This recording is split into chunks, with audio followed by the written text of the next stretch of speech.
Coming down the aisle from northwest London, we bring you the Juggernauts of Wrestling, the Mac Daddy Lee McAndrew and luscious Lionel Manoff.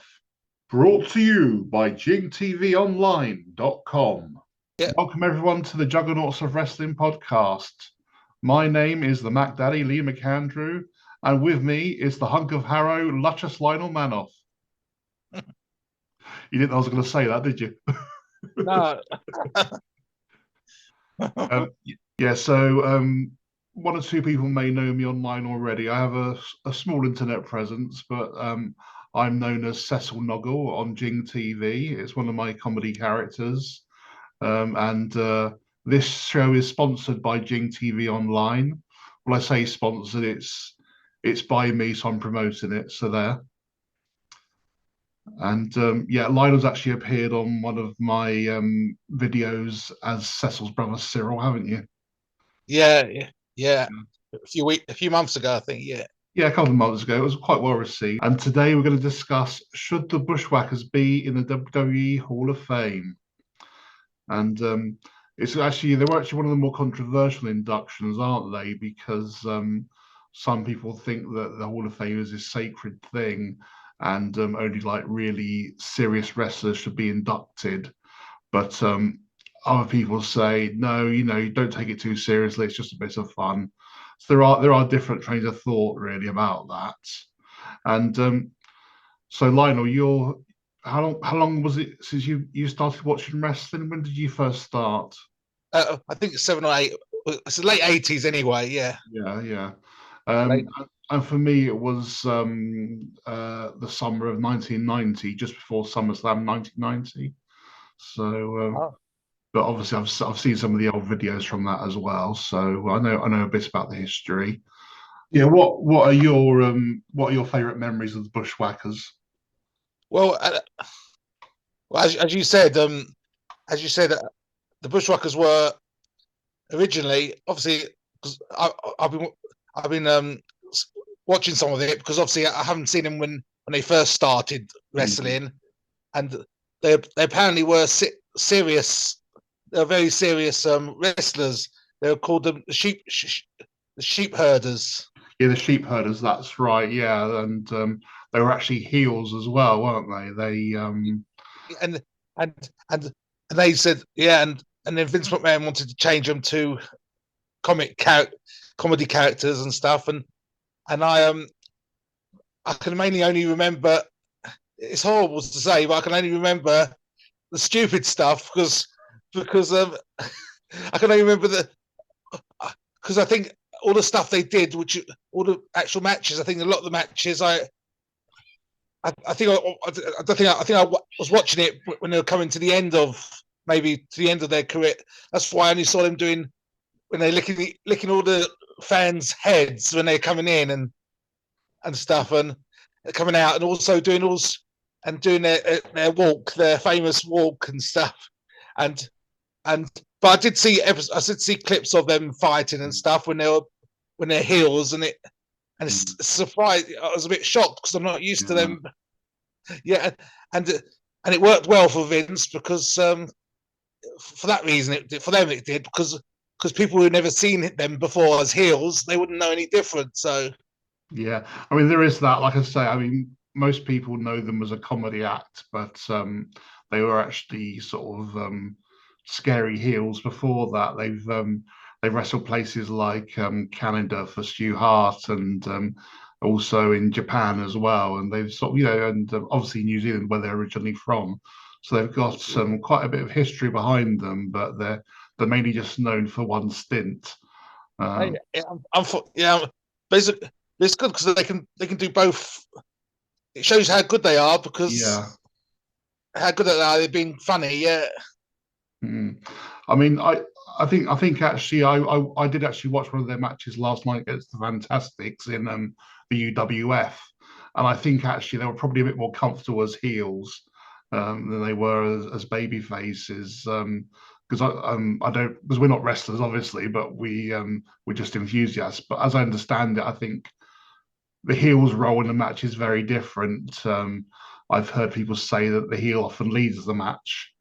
and maybe they were more used to leading than they were being on the other end of it. Yeah, I can't remember. I can't remember if they ever turned heel in WWE. I don't think No, they they didn't. did. No, no. Yeah, but Um, I think these days they would have. These days, one of them would have turned on the other one, like the Steiner brothers did. yeah, but I think they only bother doing that if it's going to be part of a major story or if they're a big deal. I mean, they did have Tucker turn on notice, didn't they, of heavy machinery, but they never Uh, actually made a feud out of it because Vince McMahon obviously didn't think Tucker was worth invested in as in terms of a storyline. Whether you agree with that or not is another matter, but that's clearly how Vince McMahon felt. Uh, yeah. but what I was actually asking you was originally what your favourite Bushwhacker memory is. Do you have a particular favourite memory of them?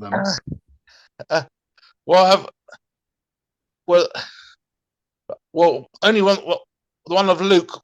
Luke, when it took him 6 seconds to get eliminated from the Royal Rumble. That was quite funny, yeah. Yeah, and it sounds sad, but I can't. But I can't actually remember a lot of the fights, which is not very good for me. But I know they fought for the against the what's it called, the ones, is it remote, the the I can't remember Rougeos, Rujos, yeah. yeah, yeah, yeah. But Yeah, that was WrestleMania 5. Yeah, I was going to say actually about that Royal Rumble elimination. It's quite funny because Butch was actually quite annoyed that Luke got eliminated so quickly and still got paid the same as him because like Butch had to work a lot longer in that match. I don't know how long Butch was in the match for, in the Royal Rumble for. I can't remember, but it was a relatively good payday, wasn't it? Sort of go in, be thrown out, and then you get the same money as your tag team partner. Oh yeah, because I remember this earthquake knocked him out. Yeah, Mm. yeah. But It was and quite funny, wasn't it? He sort of marches to the ring, he goes in, yeah, thrown out, then he just marches back, sort of happy as Larry. yeah. The only person. Apparently, he's number two on the record. Number one is Morella. 1 Yeah, second. Santino, yeah. But Luke's one was better in terms of the way he marched down and then and before he could get, yeah, I think it was the best. It looked the best basically. Yeah. Yeah. But if it's a shame, if I was a bit younger, I probably would have, a bit older. If I was a bit younger, I probably would have known more matches, the best moments. Mm. But unfortunately, I don't know why. I think I was more focused on Hulk Hogan and Ultimate Warrior and that, and I'd kind of. I mean that's it, isn't it? They were a side attraction. They weren't the main event. I mean there are some compelling mid carders, and I think they were entertaining, but they maybe weren't used in any particularly meaty angles. That's not their Yeah, fault. That's just how they were used, really. My favourite moment is actually not very good for them, but they played their part well. It was with Brian Pillman. It was I think when he was on crutches and he was like doing his loose cannon gimmick and. They were sort of marching the way back, and then Brian Pillman was celebrating with them, and then they licked him, and then he sort of has this psycho look on his face, and he whacks them with his cane. oh, they like licking it. They like licking everyone's heads or arms or whatever. Yeah, but oh, Yeah, yes, I still remember. I still remember the one moment is, I know it's quite. I know it's. I've already watched. The one with Jericho talking about Hall of Fame and stuff. yeah, But the one where, because he said, in the interview, he said, and I noticed it before he said it, that when Luke went up to, they still put a performance on, and even Luke was in. He was in. If you notice, he was in crutches, mm, and they still they still did their best to put a performance on, and also obviously I've seen episodes of um, is it Luke or I forget which one's what, mm.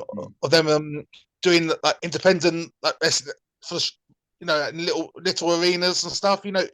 with little crowds and stuff, but just making an appearance as an Yeah. ex-wrestler. Yeah, but Yeah, you say about the crutches that Butch has, and that's it. I mean, whether you were into what they were doing or not, they still went through a lot, for the sake of entertainment, really.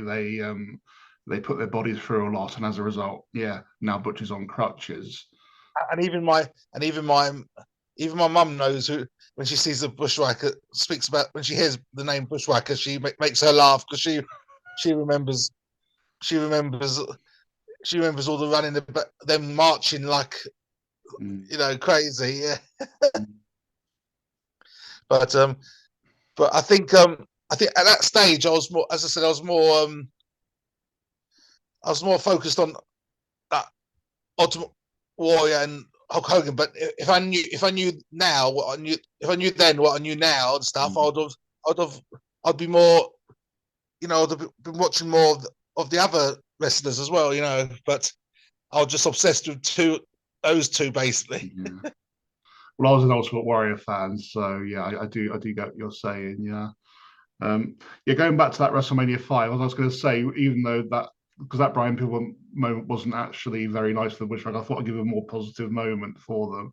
And I actually quite enjoyed their match against the Rougeaus. I mean, it was a little bit of a mishmash of styles, and I think the Rougeaus were sort of trying very hard to sort of carry the match, like I say, in that heel role. But even so, it was still good fun, and like I said, I quite enjoyed the Rougeaus trying to sort of, because the Bushwhackers from New Zealand and the Rougeaus were the All American boys, even though they're from Canada. They were doing things like USA, USA, and the crowd were having none of it. It was good fun.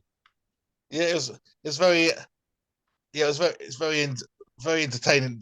They were like they're like, well, obviously a New Day of a different. Obviously, they got more, that kind of high flying skills and all that. But they're similar in like trying to make the audience enjoy, with all the spin silly and stuff. Yeah, Yeah, I think what you're saying, they're sort of entertainment tag teams, aren't they? Really, I mean, I think the New Day have a bit more substance to them in terms of in-ring ability, but I it mean, would the Bushwhackers knew the fundamentals, didn't they? So it would have been nice to see them maybe once or twice for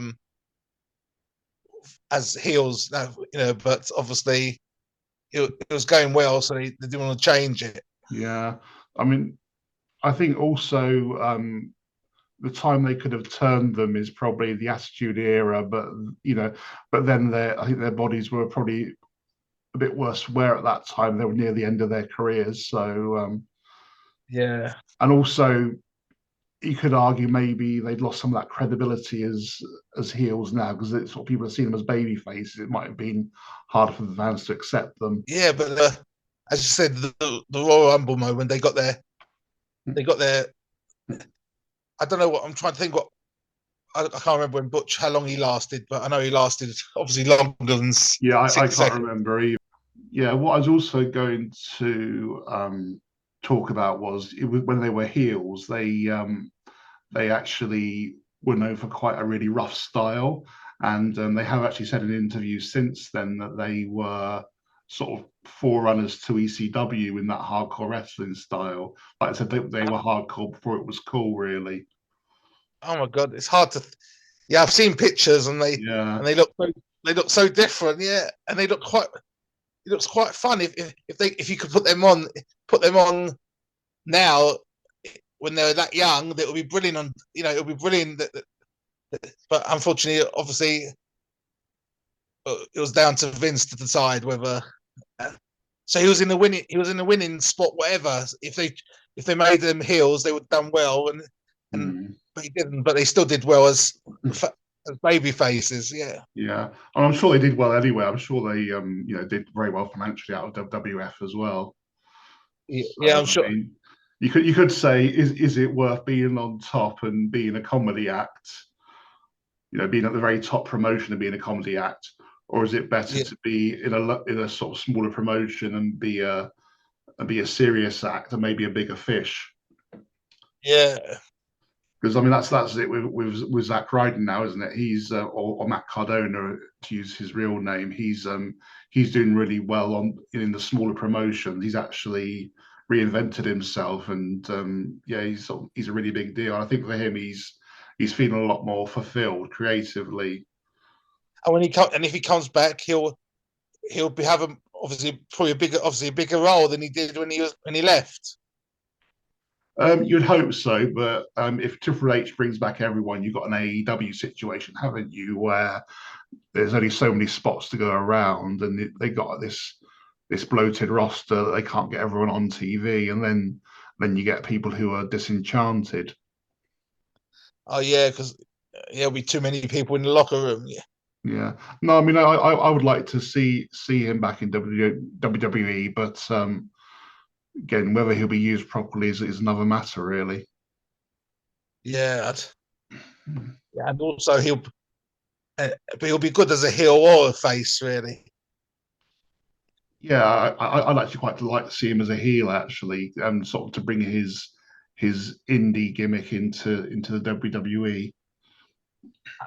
Yeah, I know there's rumors that Chelsea Green's is coming to WWE, but if that's the case, it doesn't necessarily mean that he'll come back because it's like when Lana and Rusev Mm, when Rusev left, Lana still was with us with WWE yeah, for a while before that.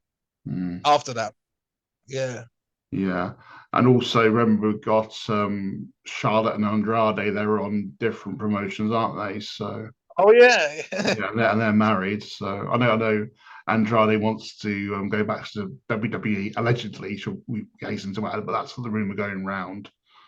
But yeah, I uh, know. Yeah, they are in different promotions. yeah. So it's quite it's quite an awkward thing, isn't it? Not necessarily. I suppose it just means you're going to spend time apart. That's a bit difficult, but I mean, some wrestling couples make it work. With Ric Flair, he obviously he's been through quite a few wives, but when he retired and was spending more time at home, he ended up getting a divorce. He said because his marriage worked more when he was on the road than when he was there all the time. Yeah, and also it's like it's like Moxley and Yeah, his Renee Young, as you probably know her, but Renee Parquette, as she's now known, yeah, I think which they're is married, aren't her real name. So yeah, they're married in real life. Yeah, they've got a they? Yeah, child together. yes, and now she's back with him on the AEW. So what I was going to talk about now was the actual WWE Hall of Fame itself, because there are different philosophies about that. Some people consider it this sacred thing. Others don't take it seriously. Say it's not really a real wrestling Hall of Fame. It's just from a WWE perspective. And there's also other people say that it's actually just a marketing tool for WrestleMania. But who gets inducted is dependent on where they are at that time. So if it's a local crowd, they'll get someone local who was a WWE wrestler to be in the Hall of Fame. And Yeah, also, like in terms of who they induct, because they can be very selective sometimes. I mean, it took ages for Randy Savage to be inducted, didn't it? Because he was on bad terms with Vince McMahon. yeah, oh yeah, yeah, and also Bruno Sammartino Mm, because that was he was one of the accusations, isn't it? That laws that that was there some they went on a chat show, didn't they, to do? mm, But yeah, but and obviously I didn't know this until I heard Jericho say it. It took Macho Man 15 years to get on it, uh, Hall mm, of Fame. But yeah. but But I suppose and the they key didn't. thing is they did eventually get in, didn't they? So uh, so yeah, justice was served. I must admit, I shed tears when Rick Rude was inducted because I just it was felt such an injustice he wasn't in there. So when they finally inducted him, I got a bit emotional about that because I just thought, if anyone deserves to be in there, he does. Um, But Yeah, he was. Yeah. yeah, what I was going to say is, do you think the Hall of Fame should be a serious um, event for serious wrestlers, or do you think there's room for the lighter-hearted side of WWE and WWF as well? Uh, I know some people think that's why. That's why I think people are heckling the some people. I think because they think it's they get confused. They think it's in between real life and not real. And they're No, and I disagree. I think these are actually clued up fans who maybe you could argue taking it a bit seriously, where they actually think, well, this these guys say the Bushwhackers are wrong. These guys weren't proper superstars. Why are they in the Hall of Fame? And oh that's not necessarily my opinion, but that's kind of their mindset, if that makes sense. yeah, but I think it's all okay. But I think obviously the picking process has been a bit weird because Mm. the final decision is always was with Vince McMahon, wasn't it? That's right. Yeah, and I think he did kibosh some inductions. So, like I say, I think according to the rumors, he actually kiboshed Randy Savage being inducted for quite a few years. And Um, Eventually, he caved in. Yeah. but I think it should be. I think it should be more of the fans, doing the final decisions and stuff, really, because we're the ones who are watching it and stuff, and we're the ones that you're basically we're the fans, aren't we? So That's an interesting perspective. I have mixed feelings about that, to be honest. I think in theory, yeah, the fans should be involved, but I just think it possibly becomes a popularity contest then, rather than a serious consideration of who should go in. oh Um, yeah, oh yeah. Unless it's you a have tough one. I have mixed feelings about that. I do see where you're coming from though. unless they have yeah, I think it's. But I think the fans. I think some. I don't know. Maybe the. I don't know if WWE have like a like football has um like a leader of the fan supporters club. I don't know Mm, if WWE has that kind of thing. I don't know. I've never thought about that till yeah. now. I tell you why where I think the system may fall down with what you're saying. Just to use like a music example, David Bowie, when he was alive, he was going on tour, and he did a poll for fans saying what songs you want me to play, and some people, being a bit mischievous, they hijacked the poll and voted for "Laughing Gnome," which is like a novelty song that he was probably embarrassed by that point. So Oh, they actually voted. yeah, So with the WWE Hall of Fame, I can imagine some mischievous fans voted in the Gobbledygooker or someone like that. yeah, and also they'll because you have. I know this is a totally different subject now, Mm. but you still have some fans saying about you know Chris Benoit, saying that he should. There's still people saying that he should be, even after what he's done. Mm. But that'll be that's a heavy topic to go on to. That is that we should probably cover that at some point, but I think today we'll shelve that because that is such a complex topic, isn't it? I think it'd be an interesting one to explore in the future. I agree. Yeah, Yeah. yeah, and it's the whole thing. I think it's. I like what you said. You said it's better in the hall in like a proper hall than being inside the ring. Like it's been. Yeah, for the sake of the people watching and listening, this was a conversation we had uh, outside of the podcast. I was just saying that I don't like it when they do it in front of sort of a wrestling crowd in terms of like they're in the ring and the fans are surrounding them. I like it where it's proper sort of hall hall type induction where they're actually in a sort of like a conference room or something like that. Really, I just think it looks more professional and obviously, you know what happened that time they did it in the ring. They had that mad fan running in and attacking Bret Hart. So maybe if it was in a proper ceremony in a hall somewhere, they'd have better security to keep these things under wraps, really. Yeah. Mm. But what do you think about the Hall of Fame? Going back to that question, do you think that it should be a serious thing, or do you think there is room for comedy acts, or Well, the light-hearted side of wrestling is maybe a better way of phrasing that? well, no, no, I prefer the serious. I prefer the serious side, Mm. but with, and if the people who want, and it's up to the people. It's up to the people that are doing the speech if they want to, if they want to, if they want to do some like something that they're known for. If they want to do a bit of joking while they're speaking seriously, they can do. It's. I'd rather it more seriously because it's supposed to be it's a serious thing. It's not actually to do the actual fight.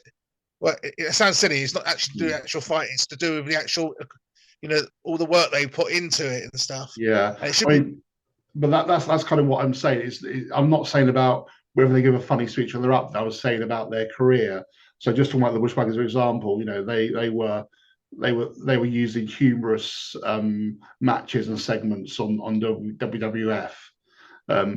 Should humorous acts have a role in the Hall of Fame? Should they have a space in the Hall of Fame, or should it just be for former world champions or former main event champions and significant mid card champions like someone like Mr. Perfect, who was Intercontinental champion, or is there room for the lighter side of it as well?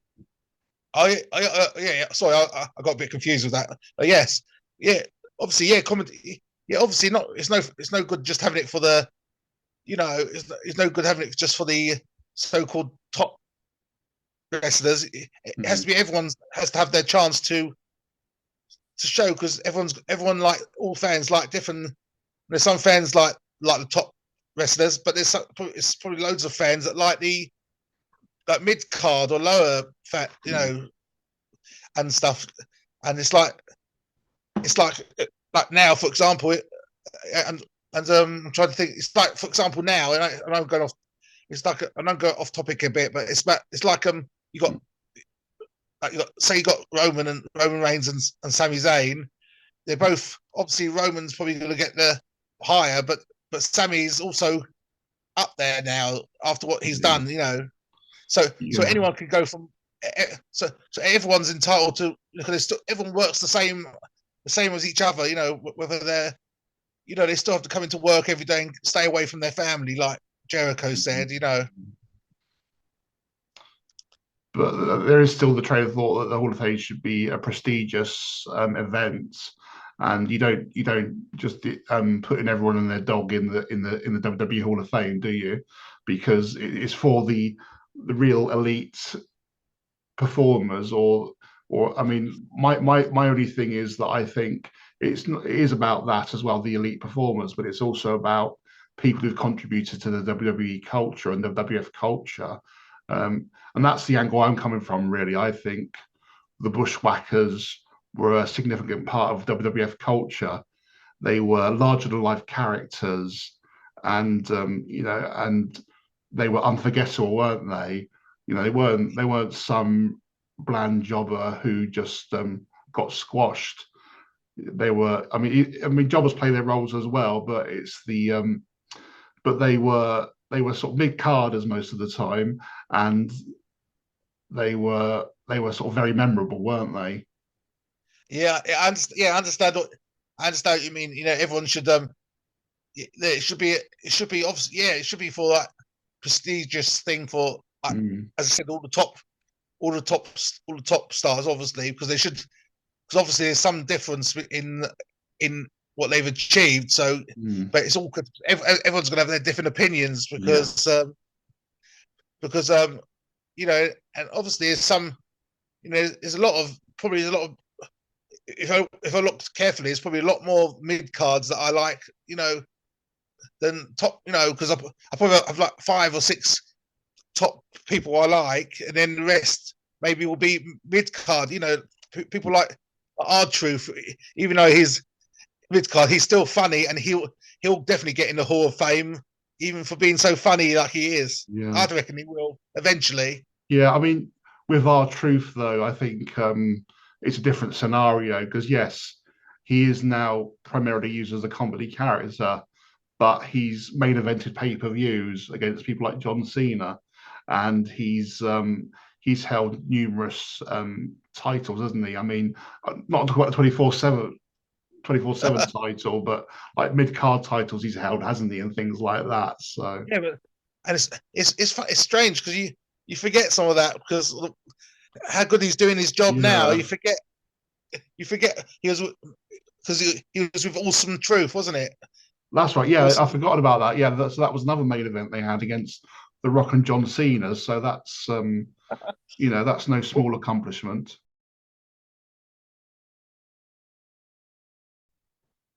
Hello, my name is Cecil. I am a stand-up comedian, but at the moment I am sitting down. That's a joke. If you want to hear more jokes, then check me out at jingtvonline.com. You can also search for Jing TV Online on TikTok, on Instagram, on Twitter, a number of places really. So please come and join me and have lots and lots of laughs. Ha ha ha. Yes, we're back from a brief break, and I just wanted to just say that even though the Bushwhackers weren't main eventers, they didn't need to be. Going back to the whole culture thing, they were a part of the whole WWF experience, weren't they? So not everyone can be Hulk Hogan or the Ultimate Warrior, or even like the Road Warriors, stroke Legion of Doom. The Yes, mid carders are an important part of that as well, aren't they? yeah. I even had yeah. We even amongst others, obviously, we had I still had the Bushwhackers action figures, Yeah. and and we got. I think we got. I got. I think I got. I think probably about 50 or 60, but unfortunately, my nephew's got it now, so Ah, I'd love them back because they'll be worth a fortune now. you're But such a kind but uncle that you passed them on to him, haven't you? yeah, I wish you kept them because one action figure, something that I bought, for example, for like £20 in the day, because it's probably worth over 100 something. Oh Some of them wow. are, Yeah. but You could probably do with that money, couldn't you? I might try and get them back. Yeah, but yeah, but as I said, there's I know I keep going on about Jericho, but as Jericho said, there's a place for everyone because they're both everyone's away from their family for years, for months and months on end, and they deserve some, and they put their bodies obviously on the line so I think there's, or you could even have a second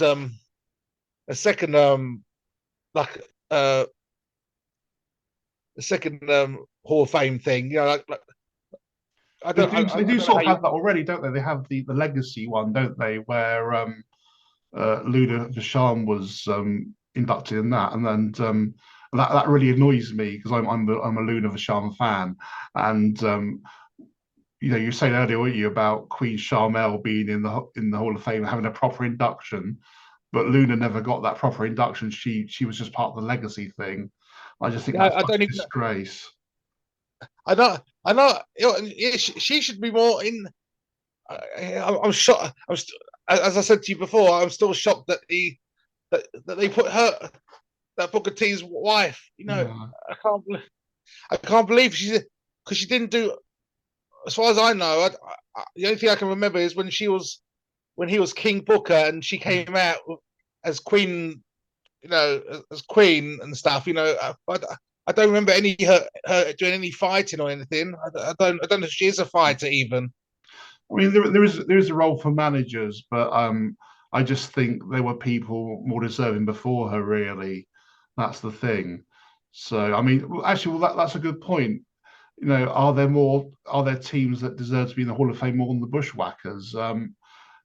Demolition, for example, they're not in there, and I understand that's for political reasons. I think they're involved with a lawsuit with the WWE, or they were, and that's one of the reasons why they've not been inducted yet. Oh my God, it's a shocking, isn't it? I didn't Yeah. because I forget. There's so many people get Hall of Fame. I forget which ones are not in the Hall of Fame.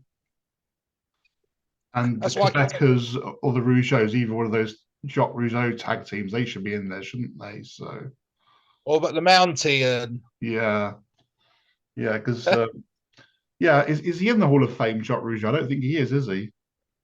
I don't think so. I Yeah, don't. he even needs I an can't. induction by himself or as part of one of his tag teams, because both his tag teams were good, weren't they? Oh yeah, I liked him when he was on his own and he was fighting the big boss man. You know. I'm the Mountie. I'm handsome. I'm brave. I'm strong. And also, and we remember when Box Ambrose got chucked out the arena and he came back in dressed up as the Mount, and he said the Mountie always gets his man. And and also yeah, I don't know, but I'm trying to think of the other yeah, because obviously the big boss man's obviously in it. Obviously, we know that. That's 100%. I'm Yeah. 100% sure of that. Yeah, and obviously it'll be nice when, as I said, it'll be nice when Vader's in it. You Mm, know, and but obviously Mick Foley had his feelings known on the Vader thing definitely, yeah. because he could have been inducted when he was still alive. You know, Mm. but I suppose another thing with the Hall of Fame is it just about their time in the WWF, or do other promotions count as well? Because I mean, I would say, in my opinion, if anyone should, if you're in the WWF Hall of Fame or WWE Hall of Fame, it should count for your work in WWE, WCW, ECW, because they're all owned now, aren't they, by the WWE? So yeah, it's like Diamond Dallas Page. He's in both, isn't he? how do you mean both? He's in WCW Hall of Fame, and I don't know. Well, no, I mean there was a WCW Hall of Fame, but I don't think there were many people in it. Kind of what I'm angling at is, do we include, when we're considering whether Bushwhackers go in the Hall of Fame, do we consider their previous work as well, or do we just consider their WWF run? Oh, I think it will be, but I think it has to be. There should be more thought about, because we don't know the whole process of how they do the No. voting and stuff. But there should be more of a. There should be a fan. There should be like a few, like a few fans representatives in. You know, someone that can be someone that is that will be not biased towards one or the other. You know, independent person, someone that that will be independent and stuff. Yeah. Like for example, with like, and also think people like even like Mick Foley, that he's whatever you know, he's going to be. I'm guaranteed he'll be independent on if he had to be. People like that, and if you could easily say, you can easily say, should Mick Foley come get three Hall of Fames as Cactus Jack and Mankind. Yeah. No, I think it And should just be as one for Mick Foley, and I suppose you could induct the Rock and Sock Connection as a tag team, couldn't you?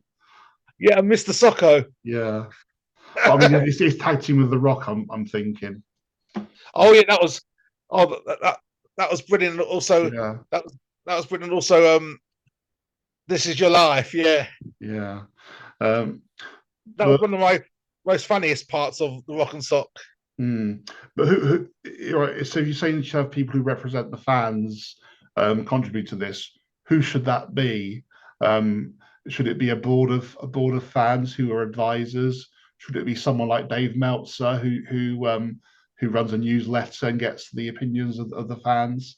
Mind you, I mean, I think Dave Meltzer is probably a little bit more of a controversial name for that at the moment, because a lot of people accuse him of an AEW bias, don't they? And a bias for a certain style of wrestling. So I think Yeah, I think if he was in charge of the Hall of Fame, people like Alexa Bliss and Bray Wyatt wouldn't get in there for their and supernatural CM Punk. gimmicks. Oh yeah, I can't interesting. find songs by Sand and Bray Wyatt on Spotify. Oh You said Alexa. yeah, it triggers my Alexa. Never mind.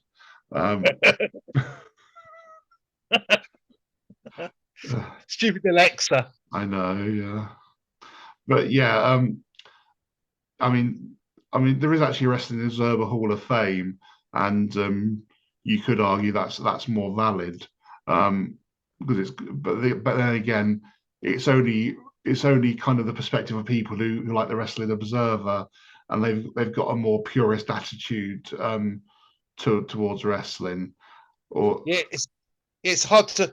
Yeah, to be honest, it really is hard. It is hard to find a fan that won't be biased. Really, yeah, you know, but because some people will say Bray Wyatt, some people will say Roman Reigns, some people will say obviously Roman Reigns. I think after what he's achieved, he will eventually definitely be 100% be in the Hall of Fame eventually at one time, but I don't think he'll do it. He'll get put in yet. I think yeah. we've got a I few mean, more. I think unless he gets involved with a major controversy that tarnishes his career, he's guaranteed to be in there, isn't he? Yeah, and also and I think even the Usos maybe they deserve Definitely, something. definitely, yeah, yeah. There's definitely a tag team slot there for them. Yeah, but we can think of loads of Yeah, people from from the past, and we'll never end up we'll never stop suggesting because there's so many that we'll yeah, never stop we'll never get to finish yeah. the amount of people. Yeah, I mean, there's lots of people who are worth considering, aren't there? Really, that's the thing. yeah, Yeah. and it's like even even people like Mark, and it sounds silly, Mark Merrill, because he did quite good. He was okay. He did quite he was okay as a face, but when he turned heel and he treated Sable like dirt, and he made a black bag on her, or was it a black Yeah, bag or something? that's yeah. Mark Mirror, I'm not so sure about. That maybe that's something we can explore at a later date, whether he deserves a spot in the Hall of Fame. I Yeah, mean, he was a significant mid carder as Johnny B. Bad in WCW, and he was definitely part of that culture. Going back to my point earlier, but oh in WWF, I think his run there was somewhat of a disappointment, and he was overshadowed by Sable, wasn't he? yeah. I was trying to, yeah, I'm trying to. If we sat down and just go through every single wrestler we can think of, Mm. it'll be like you probably have like 50 people on your page and I have 50 on mine. Yeah, and maybe that's a It's just, future thing we can explore about who would who we would put in the Hall of Fame that's not there already. Um, yeah, but yeah, I think for Mark Merrow, he should probably go in for his Johnny B. Bad work. Yeah, they should induct him as Johnny B. Bad. Yeah, but yeah, I think for his WWF run, it was a bit difficult. I've heard it said that he knew how to perform as Johnny B. Bad, but when that was taken away from him because it was copyrighted by WCW, yeah, people like Bruce Pritchard has said that he struggled to adapt to a different role. Was it Jim Cornette? I think it was Jim Cornette actually. Yeah, who said that. Yeah. yeah. So yes, yeah, I don't know if I think the Godfather got inducted, didn't he? Yeah, and I have absolutely no problems with that because again, like I say, he's part of the WWF's culture, especially in the Attitude Era, isn't he? So And he's played. I think he's played like three different characters in it: yeah, Papa Shango and yeah. the Godfather, and I also what's it called oh the when they dressed up in suits and they um oh Right to right censor. to censor. Yeah, yeah, Yeah, yeah. I think he should go in as the Godfather and maybe as also Kama Mustafa because he had quite a good feud with the Undertaker, didn't he? Colonel Mustard. I didn't. I can't remember him as Colonel Yeah. Mustafa. So what happened was he was Papa Shango, and I actually quite like that gimmick, but I don't think it got over, or it was deemed to be a failure. So they changed him into Kama Mustafa, who's like this MMA fighter, and that's when he feuded with the Undertaker, and it was actually he had quite a good match at one of the Summer Slams, I think. Oh yeah, I saw the. Yeah, I saw the. To be honest with you, tell you the truth, I remember the promo of it, the promo of that, but I don't remember him any fighting. I don't remember him fighting. But yeah, then obviously he joined the Nation of Domination. He was rebranded the Godfather, and I think that's one of those Vince Russo gimmicks, but one of his better ones, you could say, and that's what he's most known for now. Yeah, and then obviously, in the right to sense, he was a good father. A good father, yeah. So the extra O there, yeah. And I think that was because there was a lot of pressure from, for ironically, the PTC, who the RT Right to Censor were a parody of. I think that I can't remember what they stand for now, the PTC, but there was some group who were complaining about some of the adult content in WWF at the time. Oh, and also we can't forget that some of the women as well, like Ivory, or yeah, Ivory, and I don't know who. There's lots of women that haven't been inducted in the Hall of Fame. Is there, Absolutely, you yeah. can't just have I mean that's the thing. There's only so many slots available, isn't there? So it is. There's lots of people you could argue who should go in there.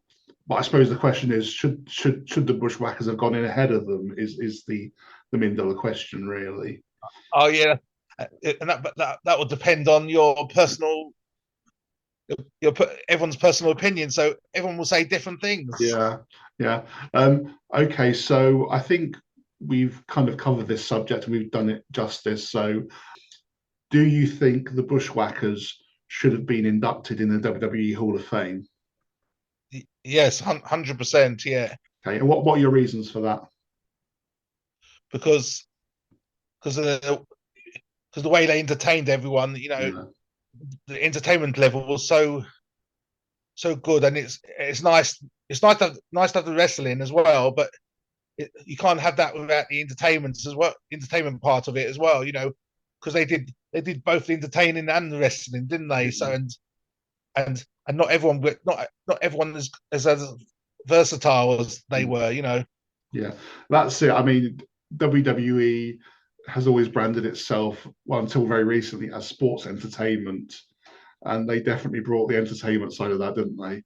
So, yeah, I agree with you. I think they should be inducted for what I said earlier. I think they were an integral part of the WWF culture back in the late 80s and early 90s.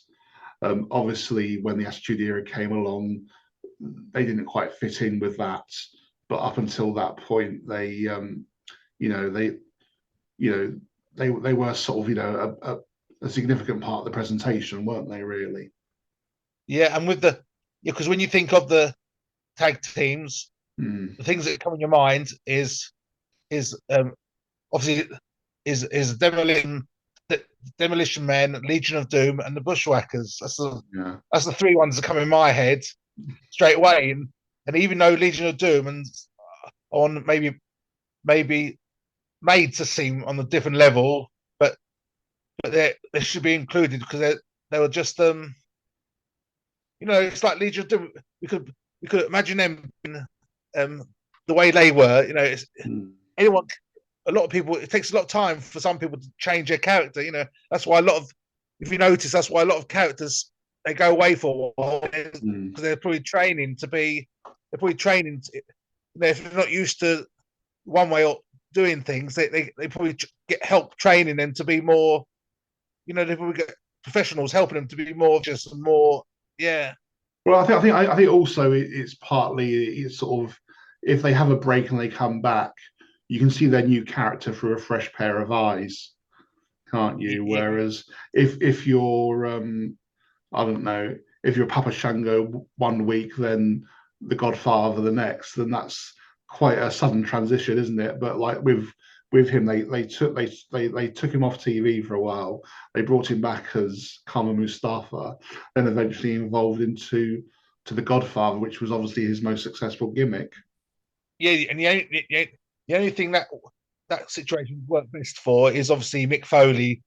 He managed to do it, for some reason, because he's unique, isn't it, with Mick Foley, and he could change, because don't forget all three of his characters were in the Royal Rumble, wasn't it? Yeah, They both. but with him though, it was explained, wasn't it? His character was explained. It wasn't just sprung on people. Oh yeah, yeah.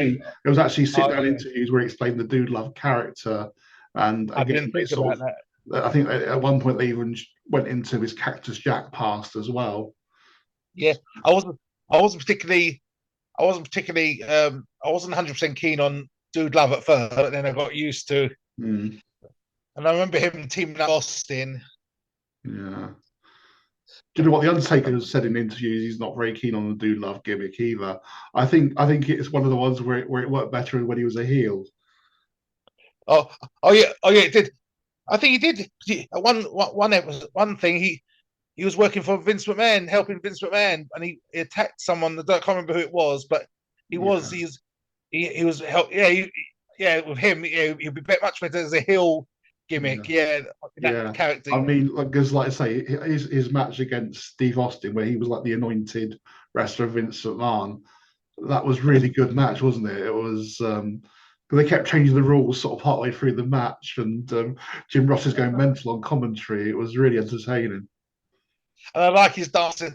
And one of the episodes is you'll find on one of the blue episodes that he actually got when he did his dancing. You know what Dude Love does with his knees. He even made Austin break character and laugh. Yeah, he's doing a Sami Zayn there. Yeah, so he's like, yeah, he's he'll definitely be in the Hall of Fame. I think. Yeah, I think he's obviously he's always been a good wrestler and a good worker, but now he's gone to another level completely. I mean, he's a really good wrestler, and like I say, he's got a persona now that's very entertaining as well. So it's yeah. And I just hope, yeah, space, yeah. Yeah, I don't know about if Kevin Owens or I don't know if he's got. I don't know if he's in it or not. No, I don't think he's in. He won't be in it yet, no, because he's still partway through his career. But yeah, I mean, he's a former Universal Champion, so he's got to be in there, really. I think. Again, unless he has a major controversy later in life, which God forbid, I hope he doesn't. But again, I think he's guaranteed a spot there. So yeah, thank you for your thoughts there, Lionel. We both agree that the Bushwhackers should indeed be in the WWE Hall of Fame, that they do deserve their spot. If you want to give us your thoughts, you can email us at juggernautsofwrestling@gmail.com. And remember, if you disagree with us, don't get upset. Just give your point of view. We're not worried about being right. We just want to hear people's opinions. And again, if you're watching this on some kind of other format, and there are comment sections, you can leave your comments there. I think we're planning to put this on YouTube at some point. And next time we are discussing the Montreal Screwjob, which will be an interesting topic. If you have any questions you want to ask us about that, again, the email address is juggernautsofwrestling@gmail.com. I just wanted to give our sources. For this, we watched videos from Wrestling Bios. We watched the Bushwhackers WWE Hall of Fame speech. We watched Talk Is Jericho, where he's talking about the Hall of Fame. And I watched Luke Williams' interview on the Wrestling Shoot interviews. And I do recommend that you check out the Wrestling Bios video on the Bushwhackers. It's a very good overview of their career. And this podcast was brought to you by jingtvonline.com. And that's my comedy project. So check that out and look for me as Cecil. You can also search for Jing TV on things like YouTube, TikTok, Instagram, and Twitter. There's a number of places you can find that. And thank you for joining us. And join us next time for the Juggernauts of Wrestling. The Juggernauts of Wrestling is sponsored by Jing TV. When I say sponsored, I mean the person who created Jing TV also is doing this podcast. That's Lee, not Lionel, because they look very similar. But anyway, go to Jing TV Online or search for Jing TV Online on TikTok, on Instagram, Twitter, Reddit, other places as well. I can't really remember right now. But yes, the message is Jing TV Online.